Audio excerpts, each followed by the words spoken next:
Is that a lamp or is it a trombone? It is, yeah. It's a lampy trombone. Yeah, it was a trombone, but it's missing that bit. That bit. That bit. That's what it's missing. Yeah, It can't do the... You could probably just do a... Yeah, you could sustain a single note, I think. But no, it's missing the split slides in and out. But we just turned it into a lamp. Hi everybody. Have we started? Welcome to Wheels and Wings podcast, episode number 24. Amazing. Which is really cool, isn't it? Yeah, really cool. Nearly a quarter of 100. And it's just a great week. Everything's cracking along nicely, and lots of positive feedback from you all on the socials and stuff, which is great. So yeah, we'll keep doing it, and you keep listening. We'll keep doing it, I suppose. So on that, let me have a look at these. Oh yeah, only problem as well is that next week the bar is going to be open on Sundays. This time, so we can't do this in here. Yeah. So we're going to have to find alternative accommodation. So if you have like an old caravan sat out the back of your house or something, let us know. Yeah. Or a spare room or something that we could use. Let us know. Yeah, but no, I think we might do. We'll go around. We'll do some stuff. We'll make it happen, whatever it takes. Should we try doing one in here with the radio mics just in the corner while it's open? We could attempt it. We could 100% attempt it while it's open and while we're getting hammered. Because as long as what time's it open? 2:00. Yeah. That's quite cool because I'm sure we can get in here by about this time, and it can be opening. There can be people clattering around getting it open. We can give some abuse to the staff. Yeah, that'll be good. I say if they'll let us, it's my bloody bill. But so you're on about comments. We'll work that out. Yeah. We're on about comments. I love this. Steve O'Shenanigans. Arctic Roll, bring it on. You have to watch the last one for that. What's your favourite cake? What's my favourite cake? It's a weird question. Do you know what I like? I like, is it a Victoria sponge? Oh, right. With a bit of cream. It's really bland, isn't it? Yeah, it is really bland. But I like quite a thick strawberry jam layer. Right. But as long as that's all together, I'm dead happy with that. I don't need much. But I know I love you. Steve O'Shenanigans also says, formerly Ivor Biggin, guys, I never use the screws that are supplied with anything. Oh, the screws that are supplied with things. I always find them made of cheese.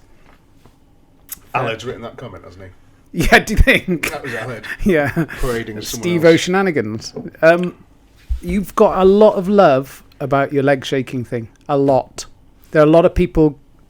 Actually, Wayne Whitebeam said, I've had the leg shake thing all my life. Nice to hear someone mention it. Yeah.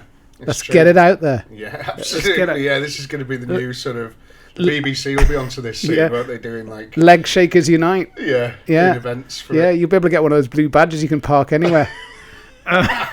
In my 54 years with the affliction, I've worked it out to be like a dog's tail, going when he thinks something's great. Yeah. An idea, food, whatever. A good idea.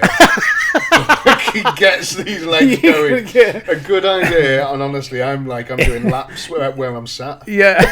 Killing vibration white finger with just your hand on your knee. Just wearing my shoes down. I've not been anywhere. The bloke on the flat below going, shut up!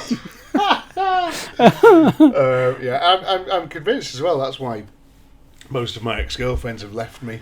It's because on the couch just at night they're just like, stop it! Yeah, and your leg shaking. And the leg shaking. A lot of people loving the hair. Yours, yeah. not mine. Like your hair as well. Thanks, mate. Yeah. Thanks. Still there, clinging. Fair. Sean Morris, love the podcast. Can I have a shout out on the next one? Hi, absolutely. Honest, I said earlier to you, didn't I? The people who comment and are just amazing. It just blows me away that us talking bollocks for an hour and a half. The people who comment are so lovely. It just means a lot, I think. Thank you very much. It's very kind of you to get involved, and it's nice to see, and it makes us want to do more. Yeah, definitely. Can't wait to do the next one. Really appreciate you are all very kind, and because surely there's got to be something else on, aren't there? That you could be watching. Yeah, for Christ's sake, just have a look around. There's so much on Spotify and could be watching YouTube. So, how was your week? Really good. So this morning was supposed to be on there's a YouTube channel called Up and Down. Supposed to be on. They're doing a 24-hour live stream, which he does. I think it's yearly for charity. And what I'll try and do is I'll put the link to the 24-hour charity live stream in the description of the video on YouTube, so you can see it. But it's really interesting. They've got 5 teams of cars driving around Britain for 24 hours. And I think not just Britain, everywhere. One of them's gone to Germany. That's cool. And they're just driving around for 24 hours, so it's amazing. So I was supposed to go on that this morning, but I didn't. Because the guy... Why is that? The guy that was going to get me on, everything was delayed.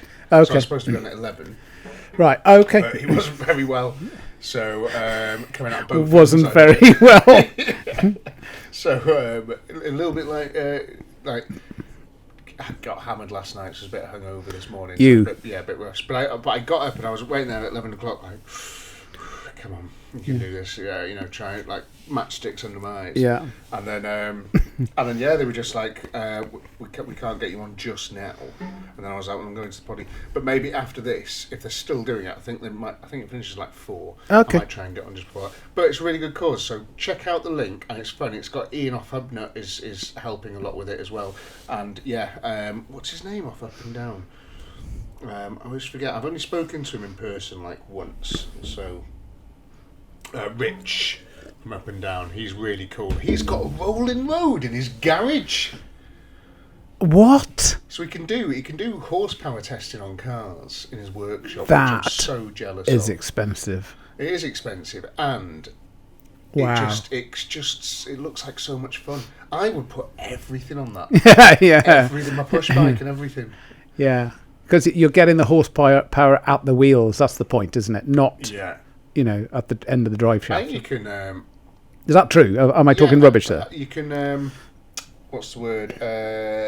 There's calculations you can do for like the drive, how much the drivetrain saps by like overruns and stuff. I think I don't do it, but this is what I think. So you can work out what the horsepower is at the crank. Okay. Which at the crank. Okay. Yeah, which is because they can work out what the drivetrain. I think. I don't know. Okay. Cool though. Really, really cool. I've seen motorbikes strapped to those things. Oh, nice, just amazing. It's amazing. Well, don't fall over, innit? But it's amazing the noise, and some guy sitting on there with some ear defenders on, giving this thing maxi chat. It's cool, isn't it? Really cool. It's one of the only things in human, like the science of humans, that they've never been able to work out is why we don't fall off bicycles. They've never been able to work that out of why. If you stop completely still on a bicycle, you will fall over. But when you're moving, you don't. It's gyroscopic, isn't it?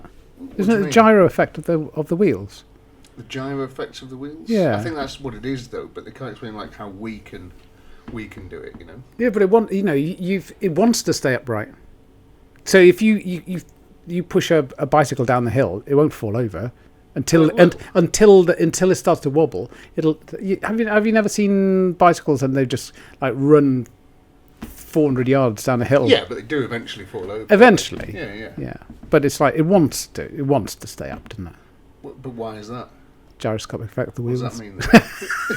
that centrifugal force. Yeah. And then still, what's the American version? Centrifugal force. So it's. You've got the hub, haven't you, and the energy in the rims. Yeah. I'm actually on a motorbike. it's actually quite difficult to get it to lean over. And one of the bikers will know this. One of the best ways to go around a bend is to turn the wrong way, and because it makes the bike fall in. But actually, it's hard to get over. And the reason they go for titanium rims and all this sort of thing is to take the energy out of that rim, so you can actually get over. So it actually wants to stay up. Right. Okay. Sorry, mate. So you've just sold it then? Yeah. Okay. What should we talk about now? First, glad we cleared that up. You're going to be Googling like a madman when you go, no, Garratt, that was bollocks. you probably, I've never heard that explanation, so yeah, you're probably right. Yeah, I'm pretty convinced there's going to be some chat in the comments about that. If I was going to believe anybody, it wouldn't be me. No, it would be you, to be fair. Like, you know, if I was going to believe anybody. Yeah. But yeah, last night was good. Sat over there till only like 11:30. I didn't mix my drinks, only on San Miguel all night. Yeah. Which is why I'm on the lemonade again today, because I'm rough. But I had like 48 pints.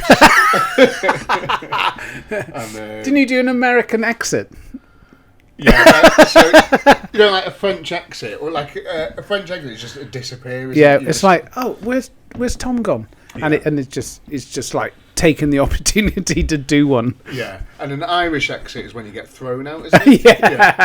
Yeah. So I did a different exit last night because I went out for a cig, and then I had that breathing exercises. Doing my breathing exercises outside, and I got to like. Do you ever get to that sort of point where you have a little bit of a like a mini sick? Not but a mini sick. So like, nothing's happened. More of a burp. But you know, one more pint. One more pint. It's about there. Yeah. Yeah, you're absolutely here. One more pint and it'll spill over the sluice gate. I saw somebody, sorry, before we talk about American accent, I saw somebody say the other day on social media, nobody in the world, no other nation would understand or sympathise specifically with the idea of a tactical chunder other than people in the UK. I mean, how wrong is that? We are bad for stuff like that, because that's the point. Yeah. It's so bad. So bad, but you know, binge drinking's fun, isn't it? Don't do it at home, kids. No. So that happened, and I was like, right, no more. Game over, gone. No more, because I'm full of beer. So came in, everybody was sat in the corner, and like I couldn't go around. There must have been like 50, and I couldn't go around and say goodbye to everyone individually like I normally would, because I was gonna hurt. Like a normal person. Yeah. So I was just like, right. I was like, get in my jacket. So Mike said, so I've invented American exit. So I think was it possibly your invention, wasn't it? American exit. So I got to the door, and I just looked at everyone, and over the entire bar, everybody just went, "Bye, everyone!" Like they care. Yeah, everyone was like, "What the fuck?" I was like, "Bye, everyone." Yeah, whatever. And then I got my bike, and I was just like, it's all I was fucking hitting the wall and stuff. It took me. That's surprising, actually, because it wants to stay upright. Call back. But I kept. So this is like a runway out here for the bike.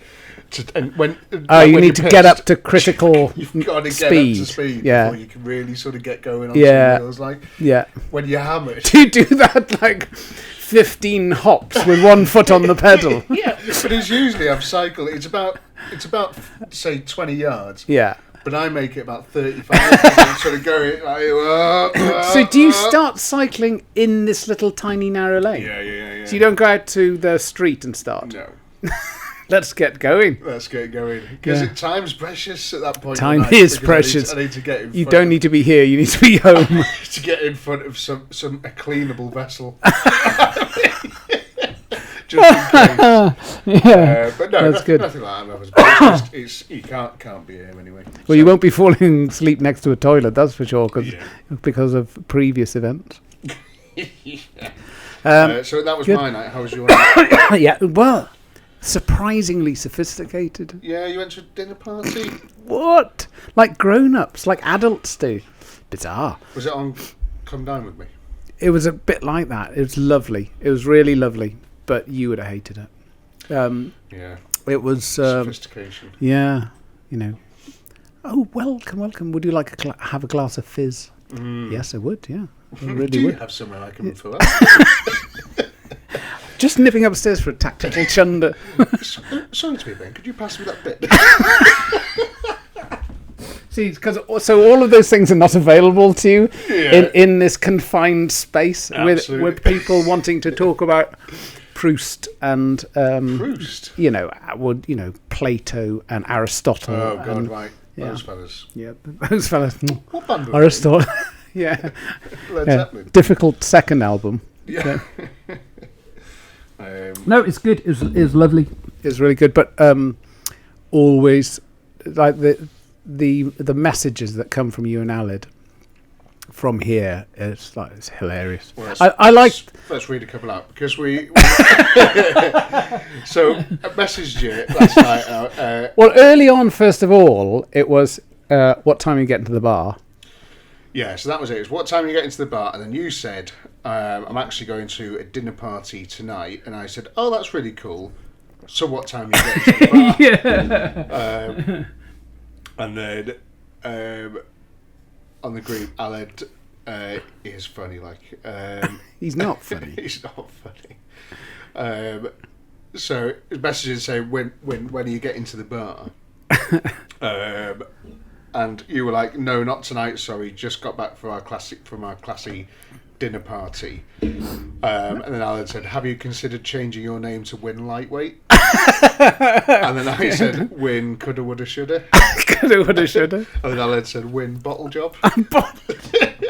You've got to stop laughing at him because he just encourages him. I think it's hilarious. Yeah, you would think that. But yeah. Last night, mate. So I was listening through the last podcast, number 23. Oh, yeah. That was put a lot of thought into the title of that one. Only because you didn't answer your phone. I got home, I was editing it, and I needed input. Yeah. And I was like, what about this? What about this? Because the first one I picked was really offensive. And I needed to know. Whether it was really offensive. I can't make What decisions. was it? Oh, man. It was like... it can't be that offensive. It was just two syndromes. Okay. And I was like, I don't know if that might come across on because we're talking about the leg shaking being a syndrome. Yeah. Restless leg syndrome. Good. Is the name. Yeah, call it that. But Ansi, yeah. I don't know what you were doing that was so important. Well, we can call this one Storm Ashley. Why? What? It's coming tonight, isn't it? Is it? Is it? Oh, really? Storm Ashley. To here? Well, everywhere in the UK. Do you reckon we're going to get I said Ashley. Are we going to get it, like? Yeah, but, it's inland, we never get it, do we? Fucking hell. Well, it's just a pain in the arse, isn't it? Having to fucking put your wheelie bin back upright again and stuff, isn't it? You know? I think it's like 50-mile-an-hour winds or something, I don't know. Not that bad. We don't get any. We don't get any interesting weather at all. We never get any interesting weather. It's either just rains or it's like sunny, overcast. That's it. Where are you going to move to when you've got enough money? Texas. Texas. I'm moving to Texas. Are you? No, maybe. I don't think I will. Both of my older sons live in Texas. I've always had an idea. All my exes live in Texas. Yeah. When if I eventually get to a point where I don't want to do YouTube anymore in like 20 years time or something, and I want to retire, I've always liked the thought of when you're 10 years younger than me. How old are you? 61. 61. I've said that before. Well, certainly to you, but on the podcast. You don't look a day over 60. Thanks, mate. Can I tell a running story? I went running yesterday, and I do like running. And I got personal best on the run this week. Yeah, it's nice, isn't it? I love it. It's great. But again, weather problem. Yeah. I'm not running when it's raining. Fuck that. No. But anyway, sorry. It was a lovely day. I was running around the meadows. There's like a gravel path around the meadows. You and Theresa May. Me and Theresa May, and round the tree. And I I came out like on a junction, and you could see this other bloke running, and I hate it because I came out in front of him, and I thought, it's difficult. It's all right. I can run away from him. I'll run fast. Outrun him. Yeah, outrun him. And then I upped my pace a bit. And sorry, I'll make this. This is really boring when I started talking about it, and I could hear him getting closer and closer, and it's like fuck no. So I got a bit faster, and I thought it's all right because it comes up into a load of roads, eventually come off the meadows, and I'll just, wherever he goes, I'll go the other way and then sit down and throw up. But what happened was where it goes round into Hanbridge, into Queen's Park, right? There was a massive like flooded area, and we couldn't. Shit. So I made a quick decision. I went, and I ran past him. He was still going the other way. I went, fuck that, and kept going the other way. And then I thought he'll just wade through. It's fine. And he didn't. I could hear his footsteps again on the gravel. It's like, fuck. And I was knackered now, and we've got to go all the back around the meadows again. Because there's no chance of you just going. Well, I'm going to take a minute and let it it's like, my spleen's fallen off. or something, you know. Oh, no, not that again. And he came up level with me, and I thought, I bet he's a wanker. You know that, I bet he's a wanker. And he came out, and he's a really nice guy. And he came alongside, and he went, good pace, mate. And I was going, thanks! Thanks. 61, by the way. And he said, he had this like fancy watch, and he said, you're doing 4.5 minutes a K. And I went, am I? Okay, that's cool. Thanks, mate. And he went, yeah, really good pace. And I went, not bad for 61. And he went, fuck off. Fuck off. I'm 41. He said, you're 20 years. So actually, at that point, I was really happy. And then he fucked off, and I just fell over and threw up. Yeah, sorry, that was a relatively boring story, but it was good at the time. So, thinking of like a sort of big workshop in Texas. Yeah, sorry. Just like the F1's there this weekend. Fucking who gives a fucking Lando Norris is on pole for tonight. It's on 8:00 tonight. Right. Watch it tonight. No. Lando, please watch it tonight. No. Lando Norris is on pole. You're gonna watch Family Guy on pole. Lando Norris on pole. Verstappen's second. It's going to be good. Okay. It's going to be good. He needs to, in the last 6 Grand Prix, if he makes more than 9 points. Well, actually, it's more than that now because he lost the sprint to him yesterday. But more than 9 points per Grand Prix between now and the end of the season, he can still win the World Championship. It's cool, man. Come on, that's cool. That would be good. Yeah. That would be nice. Anyway. Like that. So that's in Austin, Texas. That's where Brad lives. Yeah. The pilot's son. And the other one lives in Fort Worth. Nice. Texas is cool. We need to have a little wander out there one year. Well, they're coming over in December, so you can have a chat to them. That'd be nice. That's cool. But Texas is, it's very, very, the vast majority, bearing in mind you can fit 5 of the United Kingdoms in Texas. Yeah. It's very pickup truck redneck. And yet we could still outdrink them, outfight them. Yeah. It's crazy. How does that work? Easily. Sorry to those people in Texas. And sorry, Brad. Sorry, Miles. But it is true. It's a bit redneck pickup truck. Trump fucking flag waving. You just get me there, man. Get me there. I love it. I'll wave the flag. I love the fact that they wave flags. We need more like British flags and stuff. In my sticker book recently that's coming out middle of November, 2 pages. One's the British map of the UK, and then the British flag, the Union Jack, and it looks fantastic, and it looks fantastic, and all of the cars are from the UK that are on those 2 pages, and I look at it and I go, that is bloody brilliant. I know. What an amazing country. No, it is, and the sad bit about this, we don't do politics on here, but the sad thing is that amazing flag has been hijacked by like far right wrong'uns. It's just wrong, having spent 33 years in the RAF. I'm very proud to be British, but the Welsh flag is better. It's got a dragon on it. Yeah. It's got a fucking dragon on it. A child thought it like the country. And there's no representation on the Union Jack. No. We don't need it. When you see the Union Jack, you go, fuck. Yeah. There's going to be ships. Yeah. Bombs are No, it is a cool flag. It is the Union flag, yeah. So big building, and the idea is that I want to set up a business just like, because I won't really need to sort of do much. Hopefully, it'll just be more of a sort of like just something to do sort of business. But I will be importing European classic cars, or European cool cars, not necessarily all classic cars, but European cool cars. Yeah. To the States. Yeah. And we will have a very large garage, just repairing them.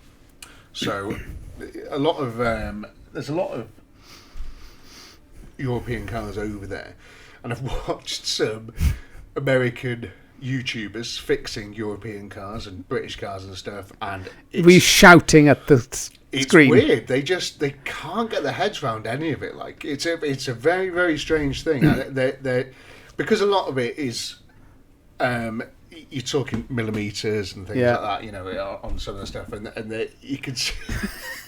So a guy trying to work out paint in a paint thing, and it was millimeters and stuff, and he just couldn't get his head around it, and it was just dividing. It's like, a base of 10, mate. It's easier. Yeah, divided 600 by 4. He was just. But yeah, so it's fine, but I think it'd be really good. Give me a 9/16. Yeah, like, whatever the hell that is. Yeah. You know? 9/16 of what? Yeah. But yeah, just to sort of spend a bit of time doing, like, you know, old MGs and just British cars and stuff, because they take a.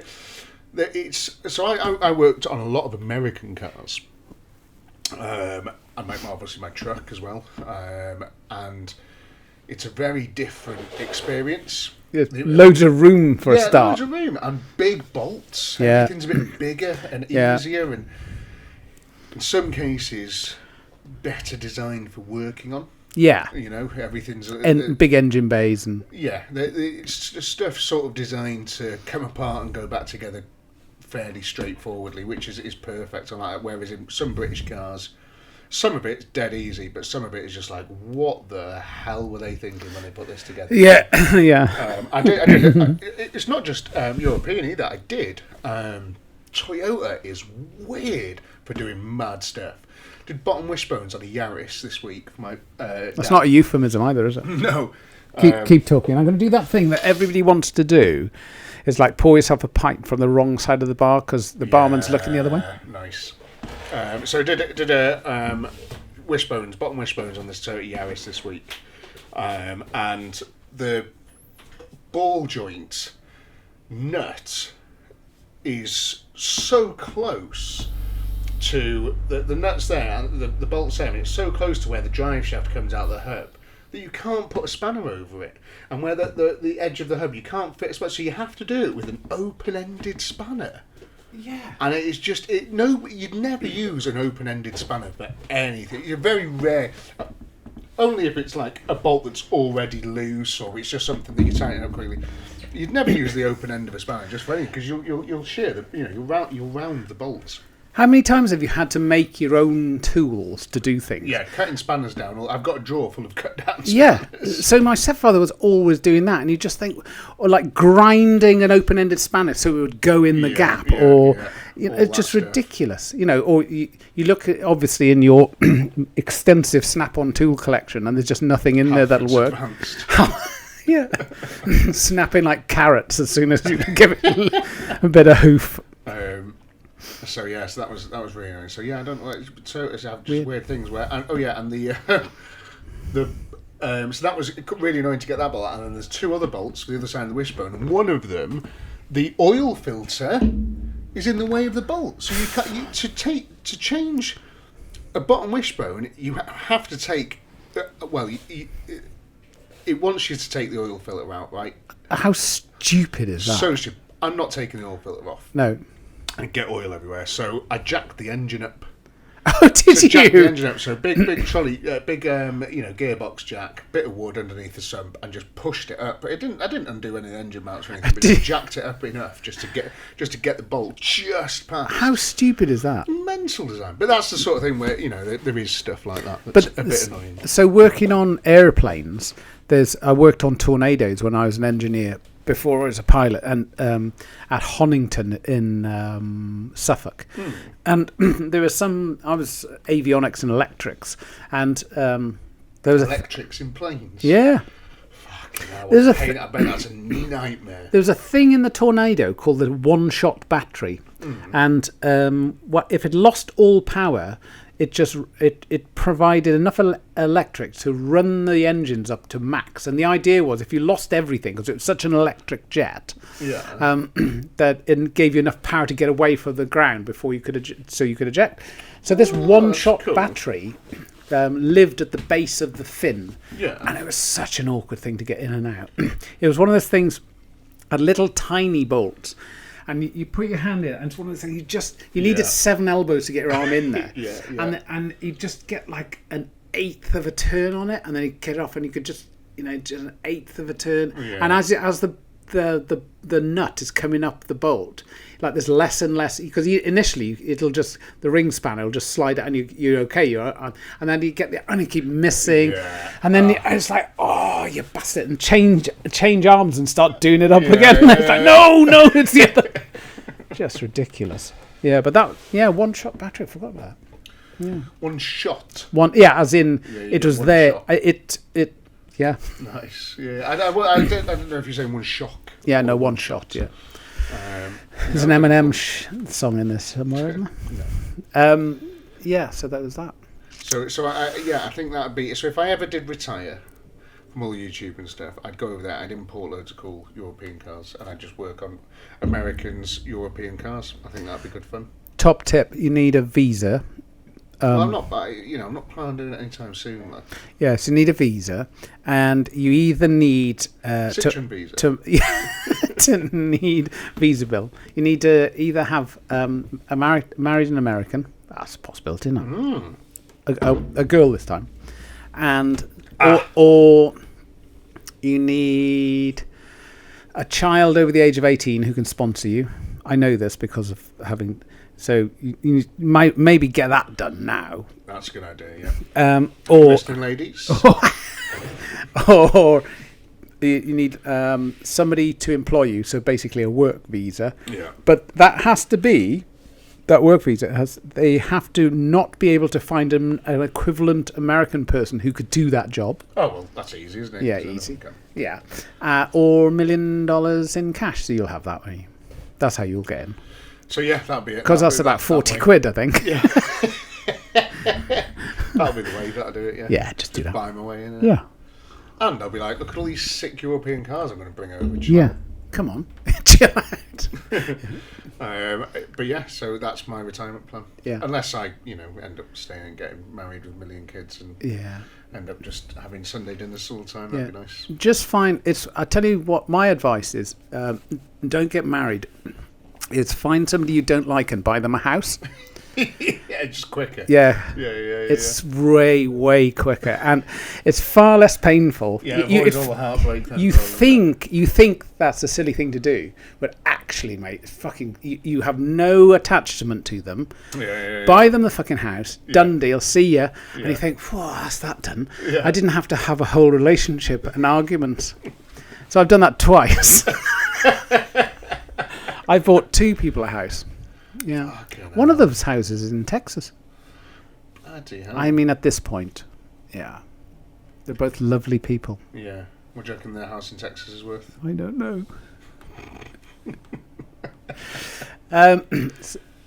Last week. Is that paid off now?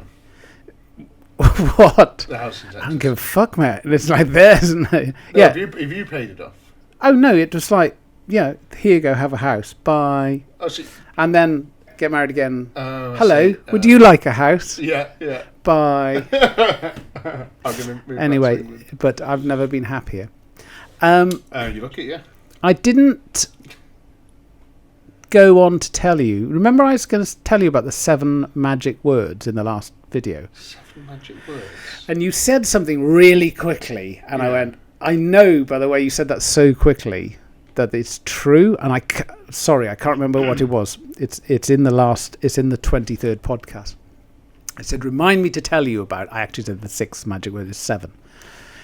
This podcast not only is it entertaining, it's educational. This is absolutely true. So I was going to buy a house, and I went on a course about HMOs, how to buy houses of multiple occupancy. And at the time, that was the thing to do. There are lots of people making money. I went down this course in Birmingham, and this guy is a bit shady. But out of all of the things that he told me, he said, when you're negotiating, he said there are 7 magic words. And I thought, oh, fuck, here we go. Here we go. Yeah. Of course there are. Yeah. Which personality type are you? Yeah, exactly. All that bollocks. Yeah. And he said, when you're negotiating about price, and you say, this is my offer, and they say to you, okay, I can do it for this. These are the 7 magic words, and then it's not that magic. Is that the best you can do? Yeah. And then you zip it. Yeah. He said, if they hesitate, there's more to come. He said, the very first time... I used this yesterday. Okay. And I was thinking of you, because you told me this before. Yeah. And I was thinking of you. But the important thing is, you say, is that the best you can do? And you don't say another word. And if they pause and they'll say things like, oh, God, I looked up, there's more to come. It's as simple as that. Or they'll say things, I'm going to have to phone the boss. I'm going to have to phone head office. I'm going to have to... I did this with a brand new Bloor house, 6-bedroom house in Wrexham. It was the last on the development. That was key. They wanted to get out of that development. Yeah. It was on the market for 330,000. This is in 2006, and I got it for 270,000. Wow. Yeah, because that's the other thing. This also works at Halfords. Anything at Halfords, whatever you've got in your basket goes to till. When they tell you how much it is that the best you can do? It works. And the 19-year-old go, what? Yeah. What do you mean? Just pay for it. It's But 112. I don't over stress this, but I promise you this works. But the key thing is, you say, is that the best you can do? Shut up. If there's a long gap, there's more to come. As soon as you go, is that the best you can do? And they go, yep, that's the best they can do.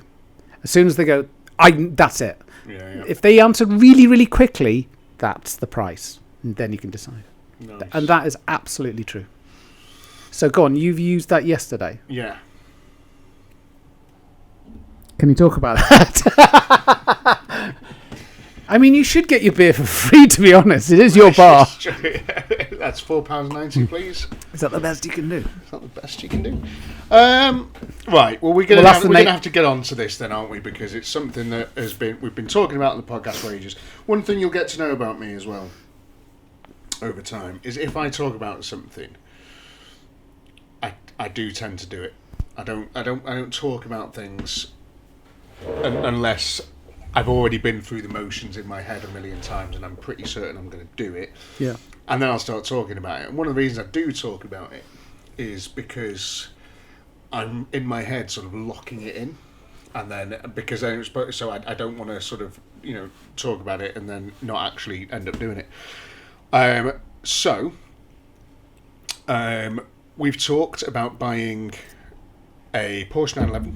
Yeah. Or buying a Bentley Continental GT. Yeah. I was going to buy the Bentley because it was cheaper. You get a Bentley for 12 grand for a half decent one. Yeah. Which is mental. Yeah. And it's a lot of car for that money. A lot of car. I still may buy one next year for it to just take to Nürburgring. Yeah. Potentially even because Rob, who works at Bentley, has got some. He can get hold of some stuff. Like a Bentley. Yeah. Well, details on their GTC car. Oh. So the potential is that once the Capri's done, I'm looking for my next long-term project. It could be a Bentley race car. which would be amazing. Which would be amazing. But I'm not 100% that. So that's a bit of a just one of those things I'm thinking about. But anyway, so I went out. So I've been looking ages because I took the spec that I wanted for Porsche 911. It had to be red because always buy the colour, right? It's so important with performance cars and cars that may in the future hold some sort of decent value. Always buy the colour. Don't buy a white one. Don't buy a black one. Don't buy a silver one. Don't buy a grey one because they will be in a sea of 1,000 others. So, if you want to buy the Porsche I wanted was a 997, which is the sort of from 2005 to 2010 or 2009, and then they went to the 997.2, which is the second sort of facelift of the 997. They're a lot more expensive. They're starting at your sort of 40 grand for oh, right. 45. What did they do in the .2? So slightly upgraded headlights and rear lights, and the infotainment system, all of that stuff is much, much, much better. Okay. So like Apple CarPlay and all this type of thing. And but you can retrofit that stuff anyway. Yeah, absolutely, yeah. The main thing that they did was they fixed the bore score issues. Which we talked about. Yep. So they got rid of all that in the .2. However, they're a lot more expensive, and I can't afford that yet. So anyway, I was looking for a 997.1, and it has to be the red because there's only 3 colours of the 997. There's red, yellow, and blue that are cool. If I wanted just a convertible 997 in any colour, there's so many, and they start at 18, 19 grand. There is no manual red 997s for sale now. Yeah, I'm amazed that Porsche, they're quite, Germans are quite specific the way they describe stuff. I'm amazed it's called Dog Dick Red. Yeah, Dog Dick Amazing, Red. Isn't It's it? weird, isn't it? I think it's just a translation. Hang on, what would that, anyway. So yeah, it's super, super cool. But the yes, it's just so so what happens then is that this person's obviously been able to charge more because there's none out there, and the it will hold its value better. It will be, it will just be one of those things where you wanted lobster claw wheels as well, didn't you? So the one that so anyway, I bought one. Come on. That I don't know why I'm so excited. Yeah. You're buying it. I am so excited about that. It's such a. I love the TT, love the Spitfire, love it. This is a step, isn't it? A big, big, big step for me. So, just in terms of my life, listen. If you listen to this now, going fucking hell, what's he talking about? I was watching him fucking rebuild an Austin Ambassador 2 years ago. What's he talking about? When's he bought himself a Porsche? Listen, I'm from up north. We do not spend money on ourselves. We just don't do it. It just doesn't. It's not. None of my family ever have. Yeah. My growing up was very, very poor. So to eat gravel, didn't you? Yeah, eat gravel. Yeah, brush my teeth with sticks. Yeah. But my naked all the time. Yeah, single parent up to household. 17. Yeah, 3 kids. Yeah. Mum had to raise us. No money at all, and she did everything she could. She worked in all sorts of jobs, everything. Which is really, really, a great upbringing because she worked so hard. Yeah. Because my dad's a fucking idiot, and he did nothing, didn't pay any child support or anything. He still lives down south. He's just idiot. But my mum did everything, and the growing up, all I've tried to do is sort of get money and better myself. Yeah. And I currently own 3 businesses, and they're all doing fine. Yeah. So cool. Yeah, it's just so cool. It's doing what you need to do to get out the ghetto, man. Yeah. The ghetto of Llandudno. Well, at the risk of straight out of Llandudno. Yeah. At the risk of blowing smoke, I do put you up as an example to my 15-year-old. Say, there's no shortcuts. A lot that you see online today about, do this for 3 minutes, you'll be a millionaire. It's it's bullshit. Yeah. Well, that's very You've kind of you got to say, and to you are graft. right. You've got to graft. There's no other way.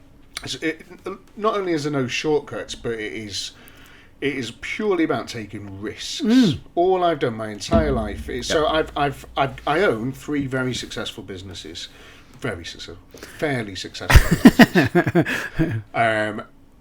But the reality is, there's been 10 others that haven't worked. Exactly. And have cost me a lot. I've had CCJs. I've had, in the past, lots of problems from HMRC. I was investigated by HMRC for over a year and a half. That's scary. But these are the things that you have to do to, push yourself and go, right, no, this isn't working. Next one. I've borrowed money against my house and stuff, and just and it's such a big risk to do that, and you've got to have the confidence to be able to do it. Yeah. And there's been no mummy and daddy's money involved at any stage. Yeah. This has all been just like, trying my best and scraping through and getting. I got a loan once, and the APR on it was insane. It was a micro loan or something. It was just for I can't remember what it was, but I was such a scutter. So cocaine. Yeah. That it was such a scutter. The interest rate was phenomenally bad. Yeah. And at the time, I sat there with a spreadsheet going through equations like, right, this is how much it's going to cost me to pay back this ridiculous loan. And it was only for like 12 grand or something, and yet I ended up paying back like 25 or something like that. It's insane. But the way I sort of sat down with everything and was like, right, it doesn't matter how much I'm going to have to pay back.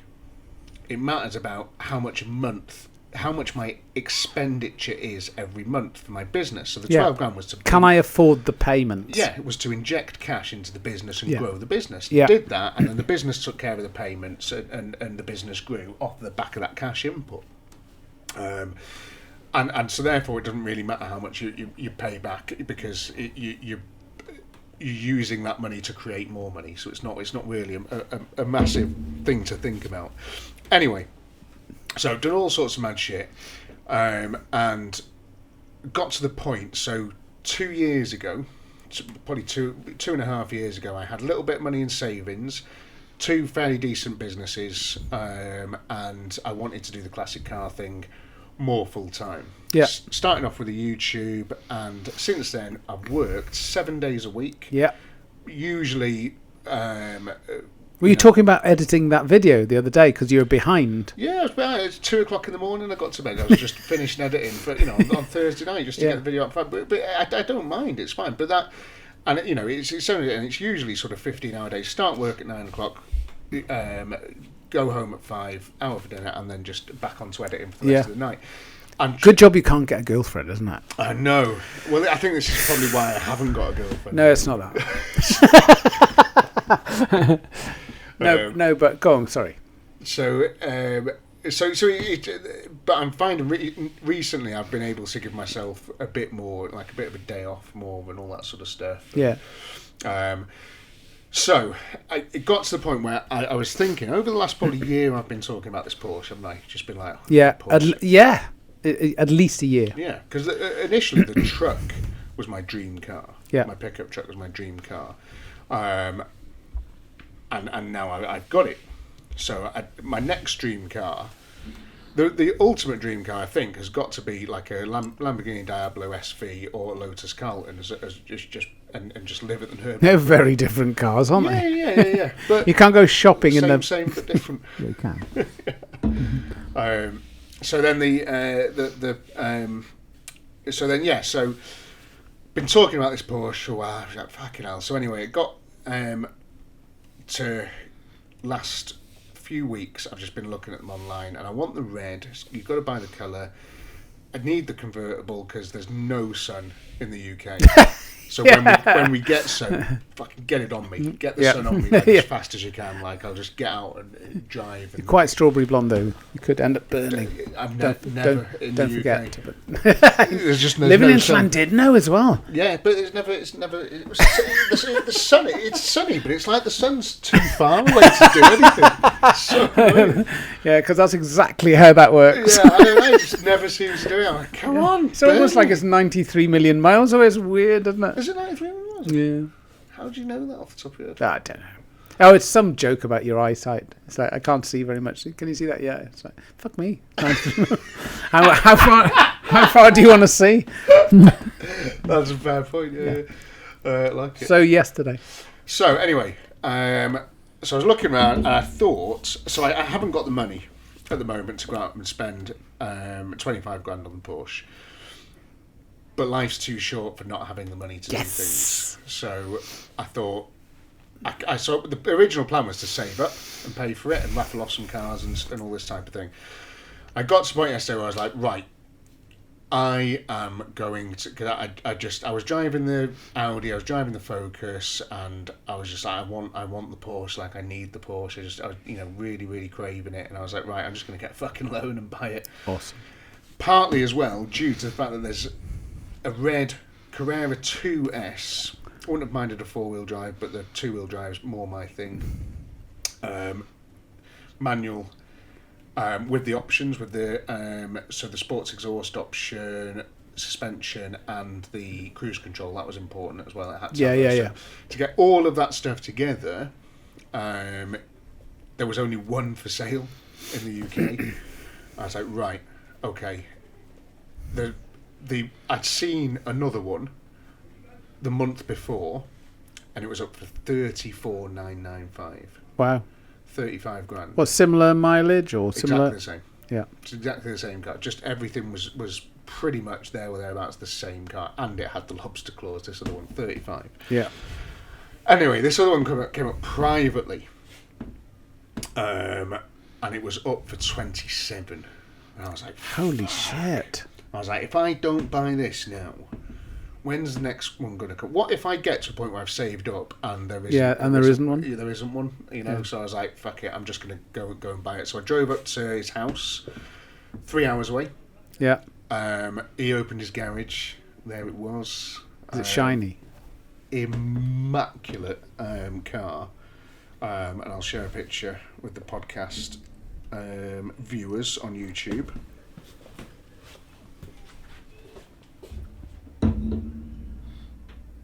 So that's it outside his house there. Let's look. Oh, mate. Nice, yeah? Spunking now with. Wrong wheels. Wrong wheels. I'm going to say that out loud because I know that you're a detailed guy. Yeah. Is that a fair thing to say? I can get a set of They're not. I say wrong. Somebody like the. Well, they are wrong. The sort of turbine it's not type a Peugeot wheel. 106 GTI, is it? Why not Superleggera, is it? That is beautiful. Gorgeous car, and you can buy a set of lobster claws for 900 quid. So why is there custard on the screen? It's not custard.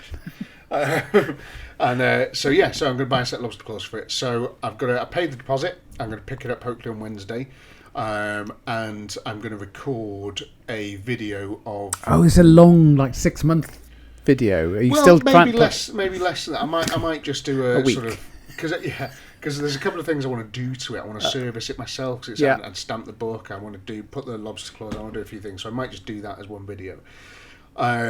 And for podcast listeners, I need more of them. Yeah. But the reason I was saying everything about growing up poor and never spending any money on myself. This is by far the most expensive thing I've ever bought for myself. My house deposit wasn't this much. Yeah. I've never spent anything like this on myself before. All my stuff is I don't wear expensive clothes or anything. I've had this shirt for about 10 years. Do you know what I mean? I find it difficult to spend money on myself, but I'm pushing myself out of my comfort zone and buying something that I really, really want. And I hope that people can appreciate it, because one thing I'm worried about is like, you flash wanker. Yeah, so I already... That is not you, though. That is not... Well, I've just bought a fucking red Porsche. Yeah. I mean, be ready for it in the street, but they don't know you. Yeah. Anybody who knows you knows that it's not that. It's the fact. It's like, everything about that car. It's a Porsche. It's a 911. It's that 911. Yeah. You're going to be visualizing driving around the Nürburgring. Yeah, the cruise control is for the car. Autobahn on the way down. 185 down there, mile an hour. a bit of buffeting with the roof down, but hey. But no, anybody who knows you, with that explanation, that makes sense. That's not... You're not talking to yourself there. That is all absolutely true. Yeah, and I think one of the things I'm doing as well is I'm raffling off the Mazda MX-5 at the moment, which is going to go towards my initial costs for the car. So there has been an insurance premium bump up for my trade insurance to drive that. The lobster clause, and I want to do a proper service, and I might send it away for the service. I haven't decided yet, but that's essentially raffling that off is going to pay for my initial costs for getting this car. Get it serviced by Porsche? Not by Porsche, but by a Porsche specialist. Yeah. Only because I'll service it myself afterwards, but because the car's only done 200 odd miles a year for the last sort of How many 5 miles years, is on it? 77,000. Holy shit! Nice, yeah. That's great. So I'd rather give it to an expert, let them get it to a point where they're happy, and then I'll take over. Yeah, because I'm not confident enough with myself to just go, because I don't know. I just don't know. But it won't take you long to learn and become a 911 specialist yourself. The first service, a big service from those guys will probably set me back less than £1,000. So it might be good peace of mind to do that. Yeah. But I'm getting rid of the Mazda to help pay for it, and I am regretting doing that because I am going to miss that Mazda. But what I'm getting at is that there are sacrifices and stuff, but when I put the video out and explained that I was getting rid of the Mazda to get this new car and stuff, there's a few comments of people just being like, don't. What did he say? Keep it real, man. What are you doing all this by and don't forget your roots and stuff. And I'm like, listen, I'm not doing this for my health. No, I'm not working 7 days a week, 15 hours a day. Everything else suffering. Yeah, you're not buying this with your bonus. Yeah, exactly. Yeah. This is. I'm doing this because I'm buying it because I'm working on. I'm worried that if I release Porsche content on the YouTube channel, that is the backlash. I can see that. That'd be really interesting to get some feedback on that. I mean, clearly, so from you guys watching this is what I'm asking for. Really, is how can I sort of make people feel better about... Because one thing that I want to get really straight as well is that my channel is about resurrecting old cars. Yeah. It will always be about resurrecting old cars. My favourite thing in the world is getting an engine running after being sat for 20 years. Yeah. I love that. It gives me the absolute horn, and I will never not do that. Yeah, it's so cool. If you look back at people say, you don't change that sort of stuff. I'm doing more of that now than I ever have. Yeah. The channel, it used to be one every 6 weeks, and I'm doing at the moment one every 2 weeks. Yeah. So it's that will always be the core of the channel. It's classic cars, getting old stuff running, having a bit of fun like with the Nova and stuff, and just in the Granada, just getting these things, but giving them one last hurrah. It's just great fun. That's really what the channel will always be about, because that is what I enjoy most. Yeah. But I want to enjoy myself driving to work and back, going out on the weekend, going to the Nürburgring. I want to do that as well. So, and doing more modern classics as well. I think that's a big thing. Fair to say, I want to do more modern classics, because the Audi and the Focus are the best videos that the channel's ever had in terms of views. So that's what people do want to see. Yeah. But what I want to know is how do I sort of mitigate the risk of people sort of thinking you're a wanker. Thinking I'm a wanker. No. When you're not, I get it. I totally get it. Not unless you've had 48 pints of San Miguel. Bye everyone. What you like? No, I do get it. I think what I think is that people who watch this and watch your channel, Tasty Classics, will get it completely. It's like or some people who are new or have watched a couple of videos or haven't really engaged with the content may have an opinion. That's fine. You know, the people who matter don't mind, and the people who mind don't matter. You know, just like the people who matter don't mind. Yeah. And the people who mind don't matter.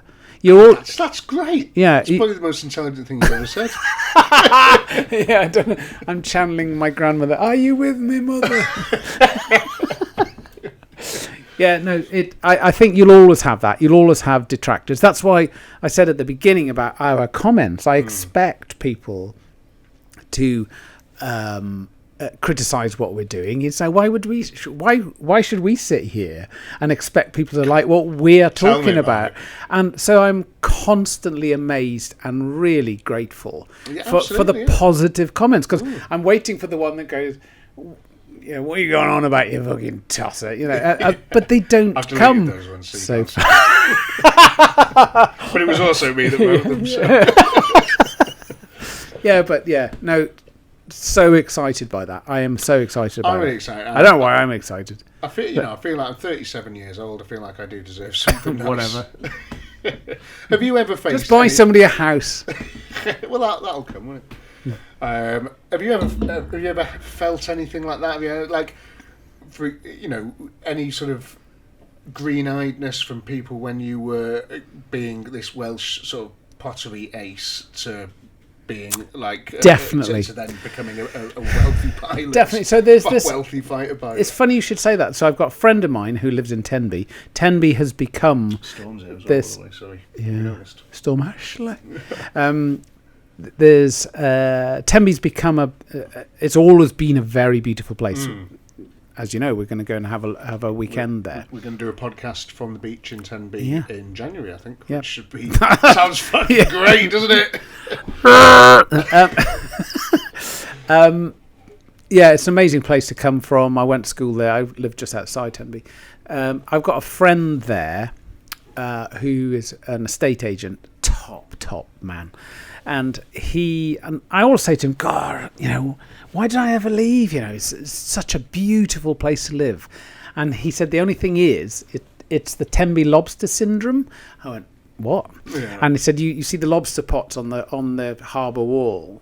And he said, if one lobster will try and almost get out, and one of the other lobsters will pull it back in. Right. And it's that. So I did experience that. I did experience the sort of who the fuck do you think you are sort of thing. It's like, sorry. Sorry. Yeah. So, but what do you do? Do you say, oh, in that case, I'll just stay here then? I'll sell the Porsche. I'll sell it. Sorry, guys. I'm sorry. I'll sell the Porsche. I'll go out and I'm gonna buy an Austin Maestro and get working back in that instead. Do you know what? I don't even think that you can sit here. Okay, my philosophy is, 100 years time, nobody will remember we even fucking existed. And I'm sorry, but it's true. So true. So why not just have a laugh? Just like take a few risks, do a few things, have a laugh. Yeah. If it means your time here is like more fun, that's where my head is. I'm not preaching, but that's where my head's always been. I don't care. It's a great mindset to have, I think, and I think I need to start adopting that more, because the northerner in me has sort of always been worried about that, and has always sort of, I've never been very showy-offy. I've liked to, the cars that I have, I've liked to have it nice ones in good order, but never sort of, I've always felt like I had to sort of make excuses, but like, and nothing's going to change. Just because there's a Porsche, I'm not going to be Matt Armstrong trying to fucking fix footballers' fucking disgusting Bentleys. Yeah, I'm not going to be doing that. I'm still going to be fucking about with Novas and Granada's and this epic restoration of the Rascal van, which I'm first episode for that's going to be insane. I've completely finished welding that now, so all this stuff is still going to happen, but I am going to go to work and back with heated seats, Yeah. with cruise control, Yeah. with the roof down, Yeah. with an amazing flat six boxer 350 horsepower engine. Yeah. Behind my Screaming head. behind you. Yeah. Yeah. Well, you're a car guy. I'm a How petrol do you massive petrol head. how do you ignore amazing cars when you're a car person? Yeah, A can't petrol do it. head. You can't. But and so the thing I was going to say was you considered never ever mentioning or showing the 911 on the channel. So yeah, You said that to me. That was your original plan. It said, Yeah. I'm not even going to put it on there. That was my thirst for my thirst. Another pint. Yeah. My first thoughts was just keep it a complete sort of secret and not even talk about it. Yeah. But again, I thought I would rather. There's people out there that are hopefully going to enjoy the content that I make on it, because you are going to watch a buffoon messing about with a very fine instrument, so Bit of German engineering. yeah. So and I'm going to treat it like I treat all my cars. It's going to go out in any weather. It will go to the tip. It will take my bin bags to the tip. It will do all sorts of terrible stuff. Yeah. I will take it sideways round roundabouts in the rain, over potholes. I will drive it, hard. It will get driven. It will not be babied. And I think it's going to be very interesting to watch how that car develops on the channel. It's been interesting to see how the other cars have developed on the channel. That have still stuck around and things. Yeah. Because it's just very interesting to watch. So cool. Interesting for me to make as well. Yeah. Really. And I feel like the content for the YouTube channel will be better if I'm enjoying it more. Do you know what I mean? Because I'm not worried about what about it? Because another thing as well is if I've got a Porsche, then everything between a Focus ST and a Porsche is now fair game. Yes. So I can just get into anything else, which opens up a huge realm of. Do you know what I'm interested Left in? for Dead possibilities. The whole because you're a real person and you're going to own this thing and use it as a daily. What I'm interested in is the whole idea of how does it really compare to a TT or an ST? It's like, because you just think, well, it's going to be here, isn't it? And the rest of them are going to be. I think that gap's probably closer than you think. Yeah, absolutely. So I have already driven it. It's just the badge. Yeah. So it's staring at a Porsche badge while you're driving is probably the big benefit to it. Yeah. The other immediate thing is it sounds incredible. It's got a button that opens a valve in the exhaust. So it goes from quiet mode to cool mode. But it is, and it looks amazing. When you stood next to it, you're like, the pictures of Porsches don't do them justice. When you stood next to them, or when you see them go past, like, wow, it's a different car, But the Focus feels just as fast. Yeah. Focus is because you went up there in the Focus, didn't you? Yeah, I went up in the Focus, and I remember taking the book. Cause I picked up the guy's son. Because the old guy that owned it was not, he wanted his son there. So I picked his son up and took him down the road. So because he didn't want to tell me where the Porsche was, he wanted me to turn up first so we could see who I was before he takes me to go and see the Porsche. Because there was a lot of other cool cars there, which I'm going to try and do some stuff with. Anyway, but I took him in the Focus, and on the way back when I was dropping him off again, I was like booting the Focus. I was like, look, this is. Just as, and he was like, "Oh fucking hell, yeah!" Yeah. I was like, "Interesting." So it's not. I'm really interested to see what I can do around the Nürburgring on a dry lap car. I think so. I have lots of hire cars. So I think what will come to the fore is like you use it every day. It's that. It's the weight of the steering wheel. It's the quality. Clutch is super heavy. Yes. That's annoying. Oh, okay. So I wasn't meaning like that. TT or the Focus. Focus much easier to drive. I was thinking of the opposite of the quality of the switch gear and everything. It's just so. My point is, I get lots of hire cars, and I get it, and I go back and forth to Glasgow Airport or wherever, and I fly. And in the end, you go, should I just get rid of my car and get this? Should I get rid of my 100,000-mile E-Class that I've had from brand new? Gorgeous looking car. So it's like, shall I just get rid of that? And it's like, it's this is better, isn't it? The infotainment system, it's like looking through a telescope at mine. It's like, yeah. what is that postage stamp map? and then you're in this Citroen C4 like last week coming back from Glasgow Airport, and it's like, it just feels like there's like a massive screen with everything on it. Yeah. And I go, this is better, isn't it? Yeah. And then I drive my car, and it's not about that. It's not about the infotainment system. It's not about the million adjustments on this, that, and the other. It's the weight of the steering wheel. It's predictability. It feels so solid. It feels that you could go, as I have done, right across France in it, and it just feels you could just. I might as well do Italy as well. It just feels easy. It just built eats the miles for that cruising, lovely, comfortable, and it's that quality thing. And I think that's over time.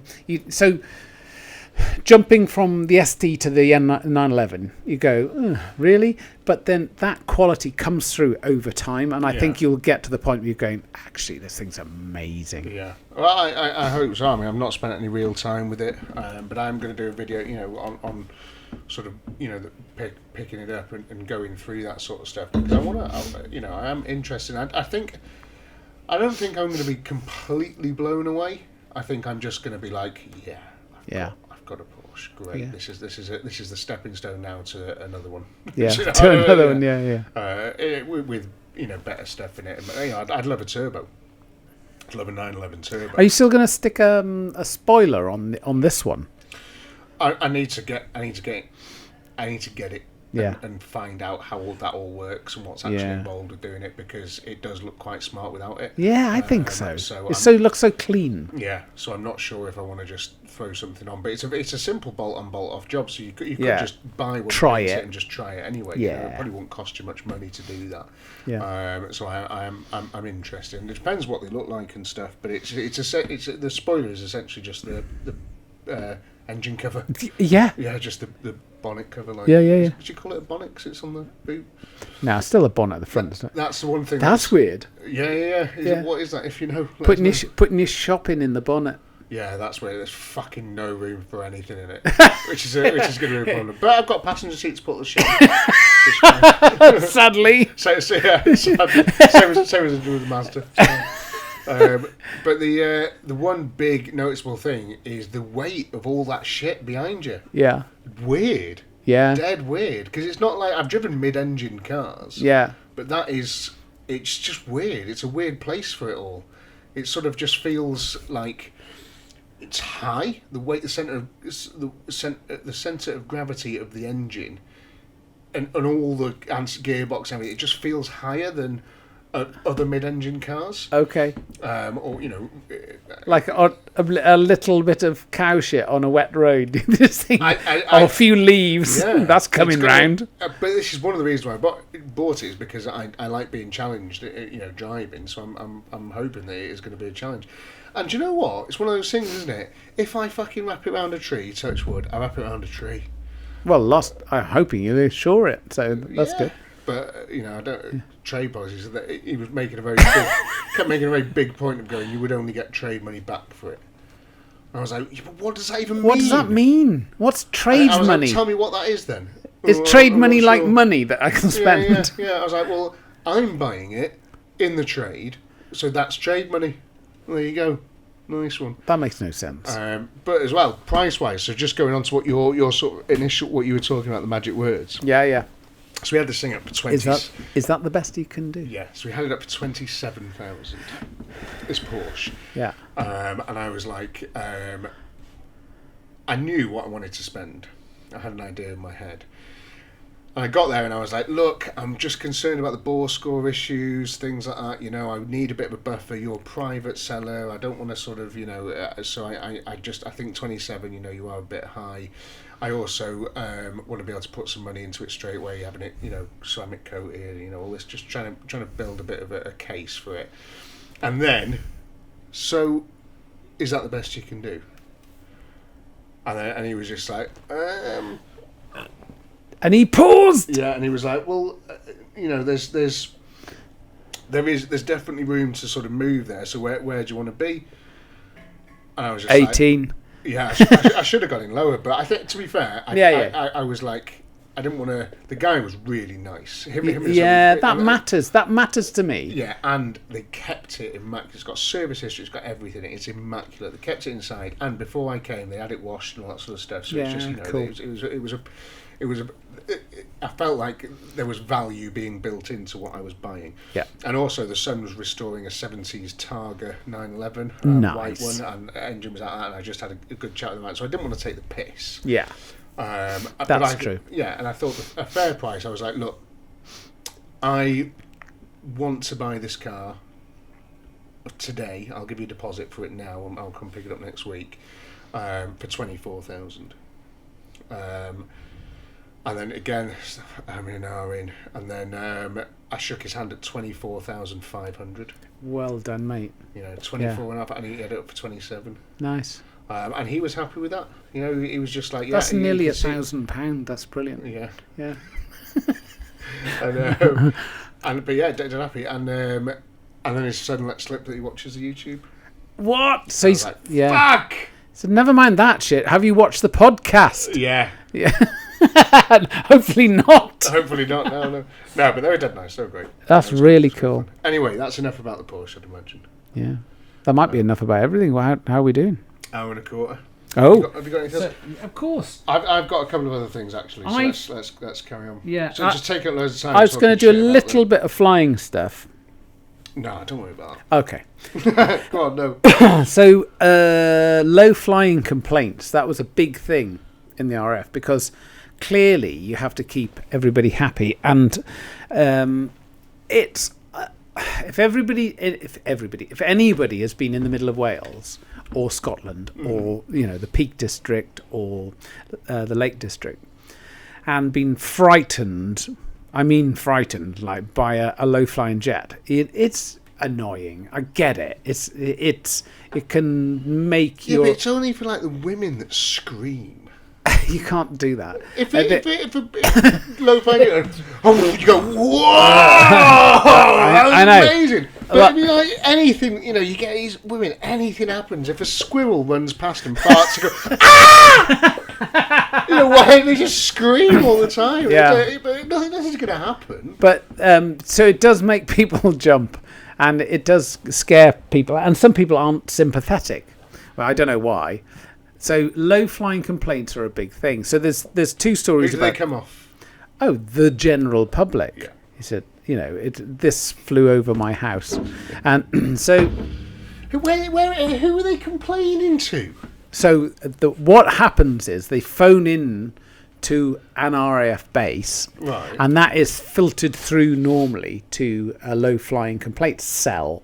But sometimes it misses, sometimes it goes to the wrong place. So there's a cell, they will take on the complaint depending on how people say things like my roof tiles have fallen off, so you need to come and sort that out. And it's like, what you want to go is like, oh, fuck off. There's no way. No way. You absolute, no. Don't be silly. Go away. But what actually happens is, right, sir, if I can take all your details, and a liaison officer will go out and they'll get the details, and basically they'll say no, but it'll take 3 weeks. Yeah, like that. Because you have to not automatically assume that everybody's happy with having low-flying jets screaming over the house.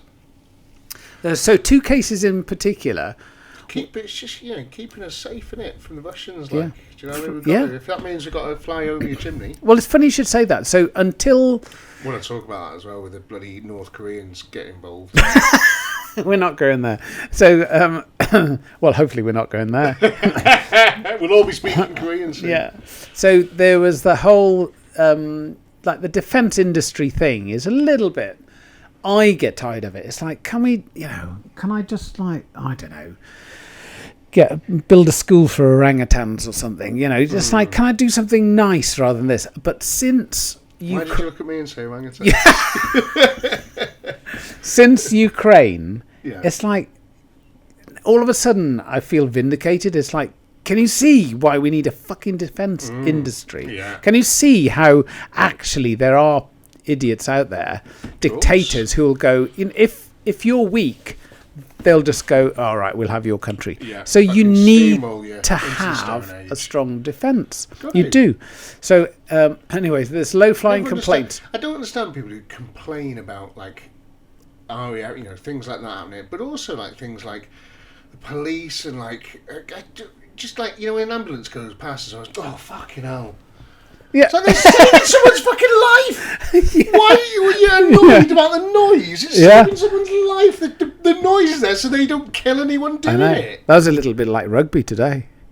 There's one guy with his eye split open, and Can we show the picture? no, I don't think you can. So the one guy got elbowed in the head, and I mean, so this is my son's under 16 rugby team, and a mate. Under 16s, I would not go near this level of like fighting. Yeah.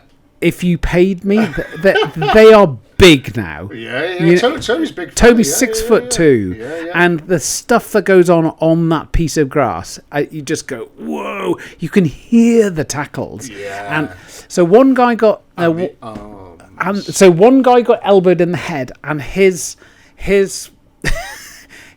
eye just above his eyebrow just opened, and the amount of claret that came out of that, it's like, ooh, that's impressive. So that was the first guy, and it's like, holy shit, this is a full-on game. So what happens then? So was that an ambulance call? No, not at all. Not at all. Yeah. So that was just a bit of his dad.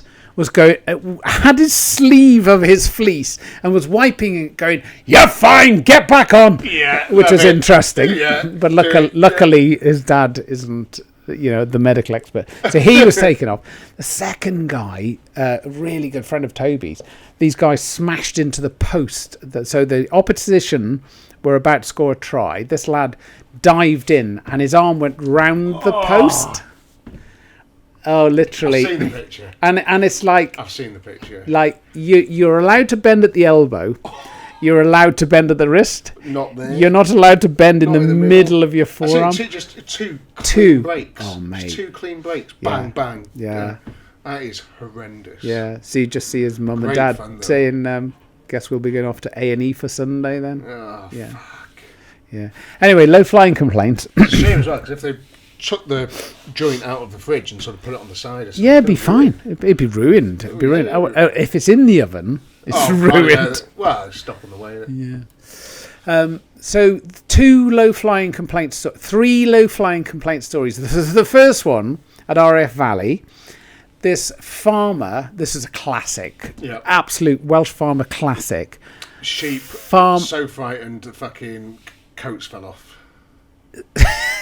It is about sheep. Nice. Got through. I do not know how he got through the gate for a start, but he said he had an appointment with OC Operations Squadron, who's the guy who runs flying on the station. Right. Got all the way through, and this guy walked into, blundered his way through in his shitty wellies.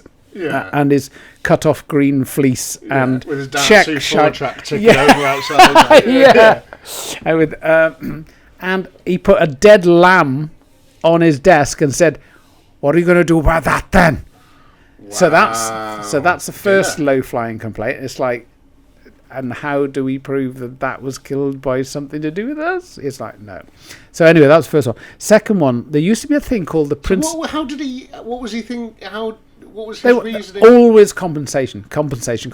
You know Welsh farmers. Yeah, you grew up around them. It's like Pudow. Yeah. It's like, So what? But how did he explain a lamb dying from a low-flying aircraft? He basically said that blew its eardrums open. Like. It was just scared and died. It had a heart attack and died. And it's like, yeah, no, that's not how that works. Shit. Good try. Second one. So at RF Valley, there used to be a thing called the Prince of Wales. Am I boring you? No, sorry. Last night it's catching up with me a little bit. We need to end with a drink, really. Yeah. Should we pause briefly? Or should we keep going? No, keep going. There used to be a thing called the Prince of Wales Trophy, and it was the prize was presented by the Prince of Wales at the end.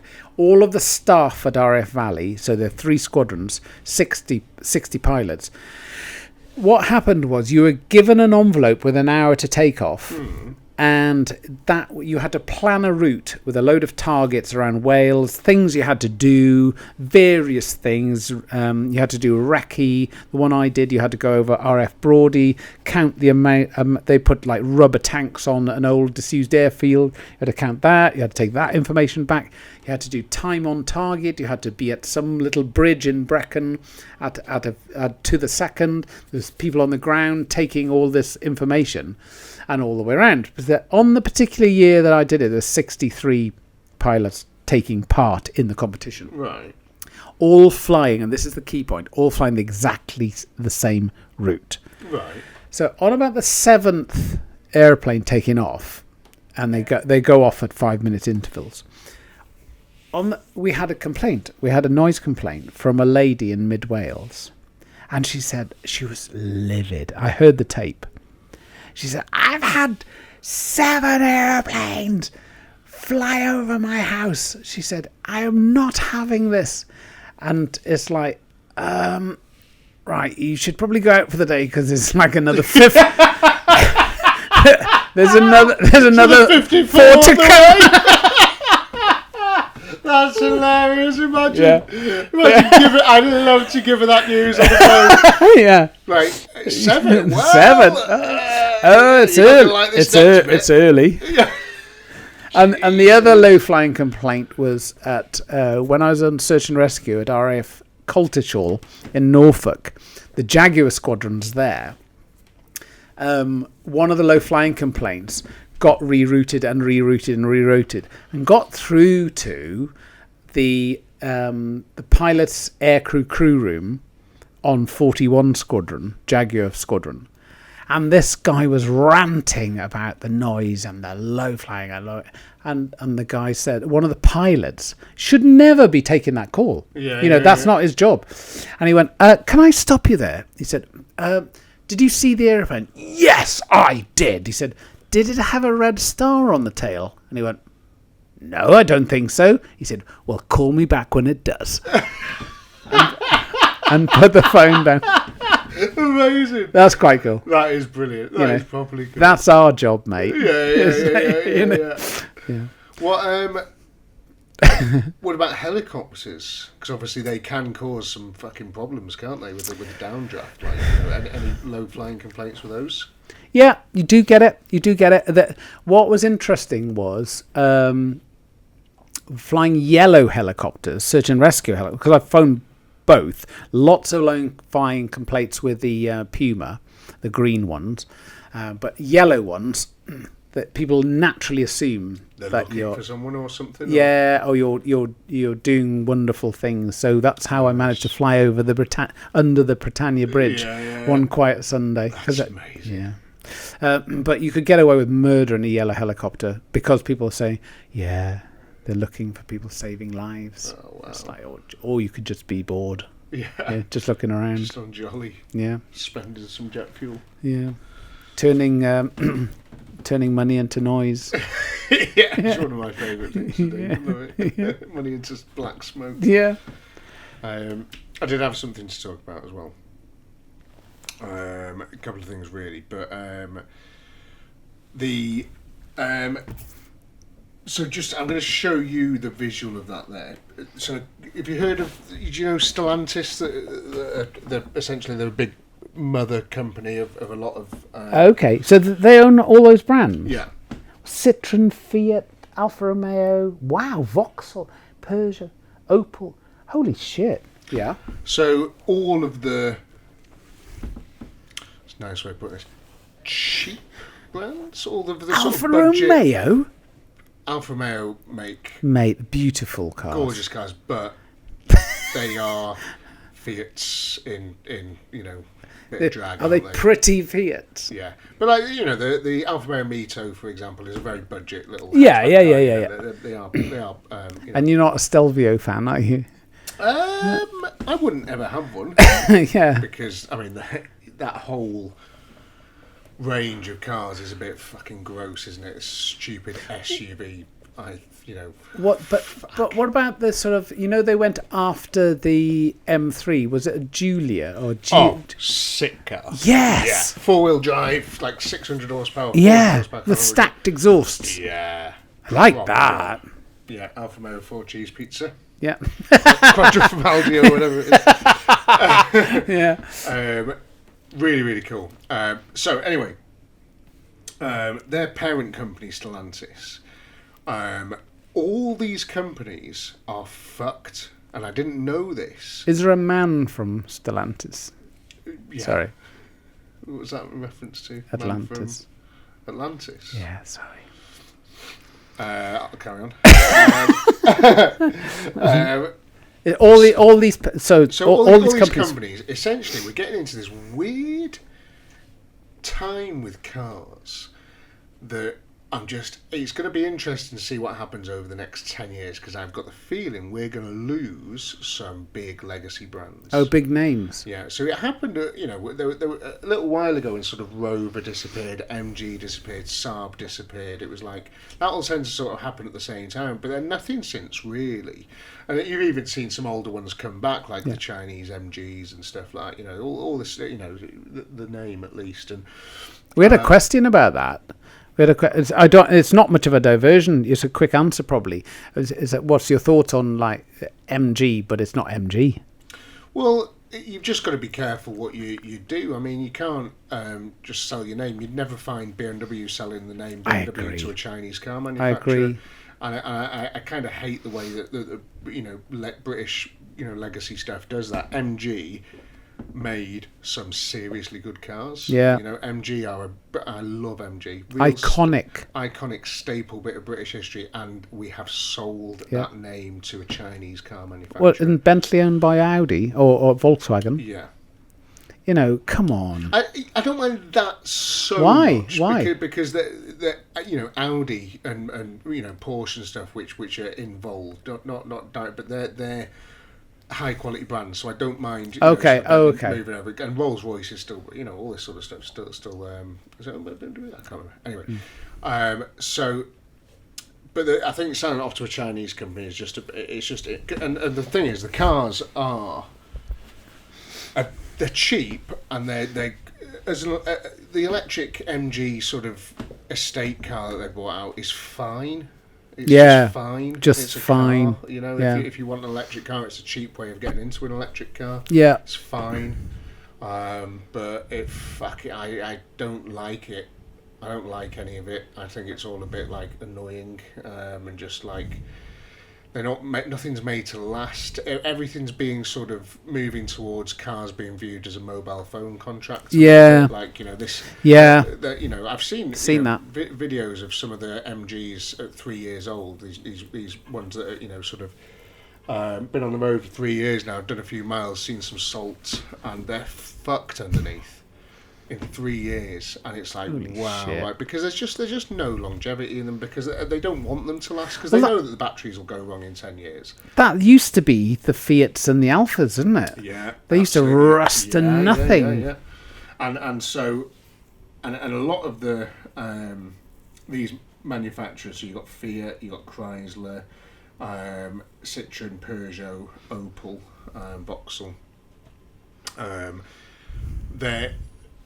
They're just like not doing anything exciting with cars, and I think that is, and I don't know who's buying. They're still selling them, but their customer base must be shrinking constantly, because they aren't doing anything exciting with cars, and they're not like, there's other manufacturers that are going to jump into their market share.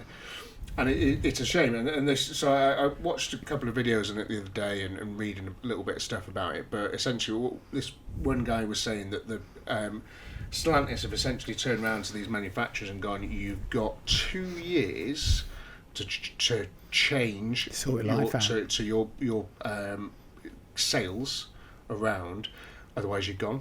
Wow.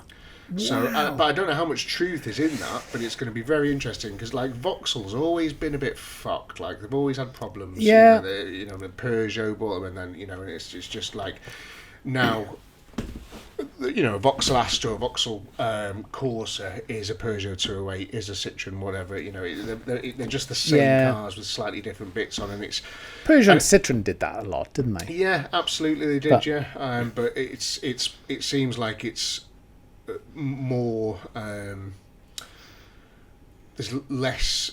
They're not even trying. Is sort of what I'm getting at. It's very obvious. Do you know what I mean? Yeah. It's a lot of stuff is almost out. And it's just with the other thing. You know, that there was.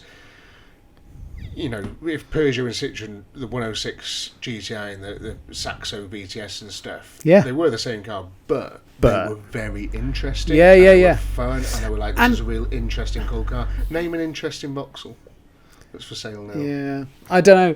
I mean, I think they've tried a little bit.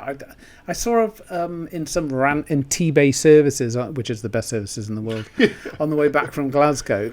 I went, oh, that's quite nice. And it was a Vauxhall. It was a Mocha or something fucking thing. But it was nicer looking than I thought. I need a wee. But I do think that... What about the... Did you say Vauxhall Mocha was nice? It might not have been a Mocha, but it felt like they're making an effort because the classic sort of Nova, you know, that sort of thing. But what about the external sort of... Fiat have Abarth, and then there's Pininfarina, and they've been... Yes, yeah. So are those guys, do you think they're going to, like, give up and say, we're not doing Fiat this anymore? Was saved. Can you talk while I have a wee? Let's just wrap this up and then okay. we'll I was just going to say that I don't want a map of Africa down the front of my trousers. But it's interesting, like Fiat, they were saved by the 500. That's a good car. Yeah, great car. But and again, you know, it's like how long, what's the longevity in that, what's coming in, what's taking over, all that sort of stuff. So nothing's happened at the moment.